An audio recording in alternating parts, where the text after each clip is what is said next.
លាញ់ខឹងដែរទេស្រីព្រោះក្មេងសេចក្តីក្នុងន័យស្នេហាត្រឹមចង់រាយរាប់អំពីសញ្ចេតនានៅក្នុងចិត្តដាប្រាប់ពើជីវ៉ាដោយត្រង់ប្រាប់ថាស្រឡាញ់ខុសដែរទេស្រីព្រោះស្ទើរសេចក្តីហាតាមចំណងបានឃើញអូនភ្លៀមចិត្តគួចបងលួចចង់ទើបថាได้ត្រង់ថាបងនេះស្រឡាញ់ស្រីដឹងទេអារម្មណ៍បងខំរាល់ថ្ងៃឲ្យបងលែងភ័យត្រូវហ៊ានស្រដី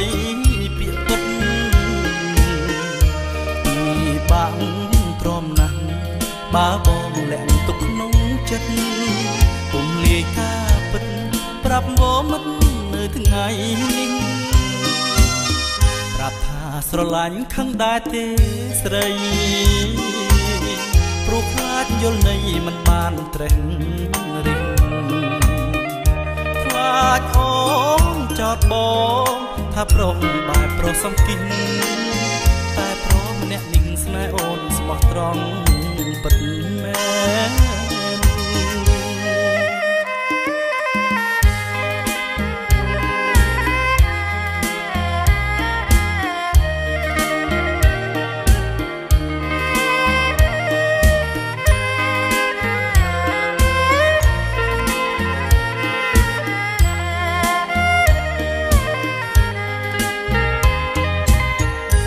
ទេអារម្មណ៍បងខំរាល់ថ្ងៃឲ្យបងលែងភ័យត្រូវហ៊ានស្រដីពាក្យពិតពីបាក់ទ្រាំណាស់បើបងលាក់ទុកក្នុងចិត្តពុំលាយការពិតប្រាប់បងមិត្តនៅថ្ងៃនេះប្រាប់ថាស្រឡាញ់ខឹងដែរទេស្រី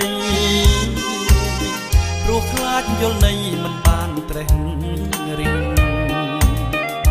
ខ្លាចអូនចោតបងថាប្រុសបែបប្រុសសំគិញតែប្រុសម្នាក់នឹងស្នេហ៍អូនស្មោះត្រង់ពិតមែន